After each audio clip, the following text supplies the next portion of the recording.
അൽഹംദുലില്ലാ മാഷാ അല്ലാ. അപ്പം ഇന്ന് നമ്മൾ ഒരു കലത്തപ്പത്തിൻ്റെ റെസിപ്പി അഥവാ കുക്കറപ്പം അതിൻ്റെ റെസിപ്പി ആയിട്ടാണ് കേട്ടോ വന്നത്. ഇതാക്കണത് ഇങ്ങനെയൊന്നും ഉണ്ടാക്കി വെക്കോണ്ടിട്ടോ.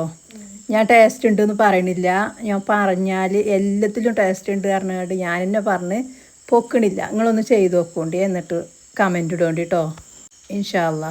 അപ്പോൾ വീഡിയോ കാണുമ്പോൾ നിങ്ങൾക്ക് ഇഷ്ടപ്പെടുകയാണെങ്കിൽ ഒന്ന് കമൻറ്റ് ചെയ്യുകൊണ്ട്, ഒരു ലൈക്ക് അടിക്കൊണ്ട്, സബ്സ്ക്രൈബ് ചെയ്യുകൊണ്ട് മറക്കരുത്. അങ്ങനെ ഞാൻ തലേന്നേ അരി വെള്ളത്തിലിട്ടിച്ചിരുന്നു. ഒരു 1.5 നാഴി അരി എടുത്തുകൊണ്ട് വെള്ളത്തിലിട്ടിരുന്നു. അത് കുതിർന്ന് വന്നിക്കണം.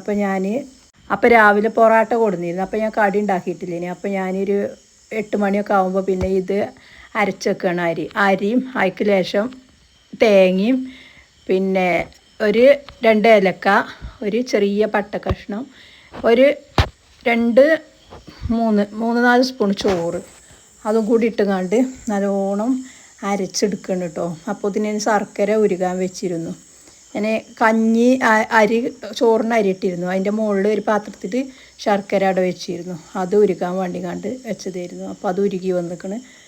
എന്നിട്ട് അരി അരച്ചിട്ട് ഞാനൊരു ചെറിയൊരു